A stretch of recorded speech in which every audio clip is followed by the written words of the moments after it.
Good evening everyone. Myself Avnish Misra, Director of Avnish Handwriting and Calligraphy Classes. कहते हैं दोस्तों, एक अच्छी हैंडराइटिंग, एक परफेक्ट हैंडराइटिंग, एक परफेक्ट माइंडसेट को रिप्रेजेंट करती है. दैट मीन्स अगर आपकी पर्सनालिटी आपको परफेक्ट करना है तो आपकी हैंडराइटिंग का कनेक्शन उससे बहुत ज़्यादा होता है. अगर हमारी हैंडराइटिंग परफेक्ट है दैट मीन्स हमारी पर्सनालिटी बहुत ही पॉजिटिव है, और ये पॉजिटिव पर्सनालिटी हमारे सक्सेस को बहुत हद तक क्रिएट करती है. अगर हम एक अच्छा प्लेटफॉर्म पाते हैं, एक अच्छा परफॉर्म करते हैं, तो हमारी एक आइडेंटिटी पूरी एक सोसाइटी पे जाती है. न केवल सोसाइटी पे जाती है बल्कि हमारे स्कूल में हमारे गार्जियन, हमारे टीचर्स हमको अप्रिशिएट करते हैं कि इस बच्चे की हैंडराइटिंग बहुत अच्छी है. और एक अच्छी हैंडराइटिंग के लिए एक परफेक्ट माइंडसेट का होना बहुत ज़रूरी है. हम अगर एक परफेक्ट माइंडसेट को लेके वर्क करेंगे तो हम हमेशा सक्सेस को अचीव ही करेंगे. और सक्सेस अचीव करने के लिए एक नॉर्मल सी प्रैक्टिस करनी है आपको, एक नॉर्मल सी गाइडलाइन की रिक्वायरमेंट है.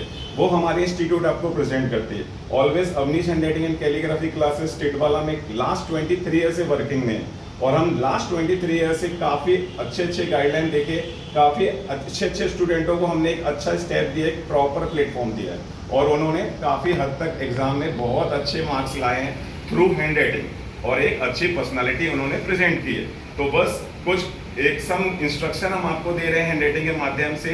उस इंस्ट्रक्शन को आप फॉलो कीजिए और आप घर बैठे अपने हैंडराइटिंग को परफेक्ट इंप्रूव कर सकते हो.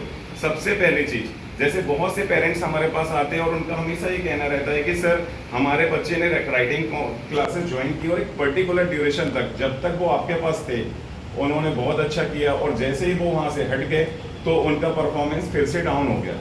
तो मैं हमेशा बोलता हूँ कि एक पर्टिकुलर ड्यूरेशन के लिए कोर्स आप करते हो तो दैट्स योर रिस्पॉन्सिबिलिटी कि उसको डे बाय डे प्रैक्टिस करो, because practice makes man perfect. अगर आप इम्प्रूव हो जाते हैं, इम्प्रूवमेंट होने के बाद कुछ पर्टिकुलर कोर्स है जैसे स्पीड राइटिंग के, अगर आप वो करते हो स्पीड हैंड राइटिंग वगैरह, तो आप डे बाय डे प्रोग्रेस करते हो.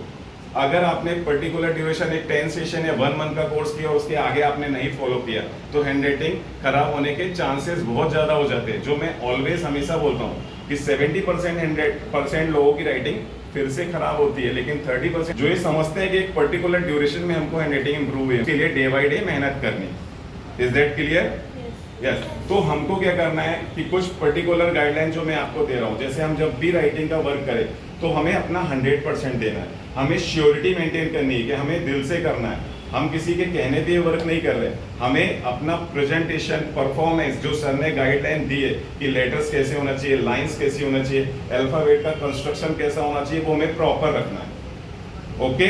तो सबसे पहले हमको अपना सिटिंग पोस्चर, सबसे पहले आप सिटिंग पोस्चर ओके रखोगे. हमको बैठना कैसे, एक प्रॉपर वे में हमको बैठ के स्टडी करनी है. अगर हम घर पे भी बैठे हैं तो हमारा बैकबोन बिल्कुल स्ट्रेट होना चाहिए और हमको प्रॉपर वर्क करना है सर. ठीक है. सेकेंडरी, उसके बाद मतलब पेन और पेंसिल आपको होल्ड कैसे करना, that is the important thing. ये हमारा thumbs and first finger proper grip and middle finger fold and position should be slant. आपको प्रॉपर ऐसे रख के ही वर्क करना है इस तरीके से, तो आप इजीली कर सकते हो. Is that clear? थर्ड चीज इसमें बिल्कुल सिंपल सी चीज है, कैंसिलेशन. बहुत से लोगों को मैंने देखा, अभी मैंने ईशान का भी नोट डाउन किया कि कैंसिलेशन कैसे करते हैं. कोई चीज अगर आपकी रॉन्ग हो गई तो आप ओनली 1 स्ट्रोक से ही उसको कैंसिल करो.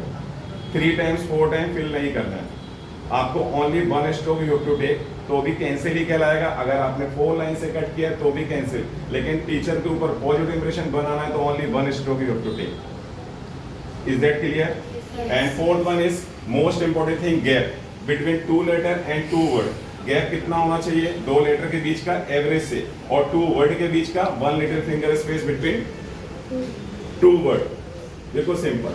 एंड फिफ्थ वन इज, उसके बाद आती है हमारी सबसे इंपॉर्टेंट थिंग स्पीड, जो मोस्ट इंपॉर्टेंट थिंग है कि हमारी हैंडराइटिंग सेट हो गई, हमने लेटर्स अच्छे कर लिए, साइज अच्छा कर लिया, गैप अच्छा कर लिया, अब हमारी राइटिंग ओके हो गई. उसके बाद के लिए रिक्वायरमेंट क्या है हमारी स्पीड. स्पीड कैसे इंप्रूव होगी? डे बाय डे हम जो प्रैक्टिस करते हैं, because practice makes man perfect. आप day by day 2 page 3 page करते हो, टाइमर लगाते हो, आप स्टॉप वॉच ऑन करो, टाइमर नोट करो कि हमारा A4 साइज का फुल पेज कितने मिनट में फिल हो रहा है. उस हिसाब से हम डे बाय डे अपनी स्पीड को इम्प्रूव कर सकते हैं. तो ये मैंने 5 to 6 पॉइंट जो आपको बताया बिल्कुल सिंपल पॉइंट है. तो अगर ये आप इनके ऊपर फोकस करते हो तो आप काफ़ी हद तक अपनी हैंडराइटिंग को परफेक्ट कर लेते हो. और एक परफेक्ट हैंडराइटिंग जैसे मैंने स्टार्टिंग में ही बताया, एक परफेक्ट माइंड को रिप्रेजेंट करती है. Okay, thank you.